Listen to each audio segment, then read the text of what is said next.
Bonjour à tous, on se retrouve pour notre chronique RH métier. Aujourd'hui, nous accueillons notre experte Annick Rohen du cabinet RH7 Conseil. Bonjour Annick, on parle d'optimisme aujourd'hui, c'est pas évident. Bonjour Nicolas. Eh oui, évidemment, ce n'est pas du tout évident. On confond trop souvent l'optimisme par rapport au pessimisme. Dans n'importe quelle situation, le pessimiste voit d'abord ce qui est possible de faire. Un pessimiste, même très intelligent, se contentera de constater, éventuellement d'analyser. Mais il conservera une posture passive.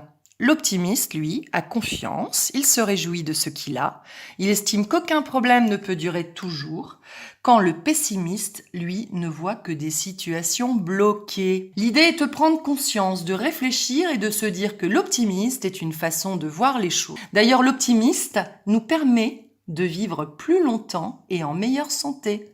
Mais comment parvenir donc à être plus optimiste? Alors, on a souvent l'habitude de voir le verre à moitié plein et le verre à moitié vide. Et pourtant, c'est le même résultat. C'est juste la façon d'aborder ce qu'il en est. Étant consultant dans un cabinet de développement personnel, j'entends régulièrement des personnes me dire aujourd'hui, je suis nul, je ne serai jamais quelqu'un de bien. J'aimerais tellement ressembler à cette personne à qui tout réussit et qui est estimée des autres. Voilà, il faut absolument changer cette façon de penser car très rapidement, vous allez pouvoir vous exprimer autrement.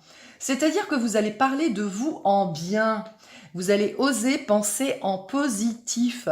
Vous verrez, automatiquement, les autres changeront leur comportement vis-à-vis de vous-même. Et du coup, vous serez dans une spirale positive. Et plus vous augmenterez votre estime, et plus les autres vous verront d'une façon positive. J'aime à dire, il y a l'image que j'ai de moi, il y a l'image que les autres ont de moi, et il y a ce que je suis. Alors, je vous propose de réfléchir d'une façon positive de qui vous êtes.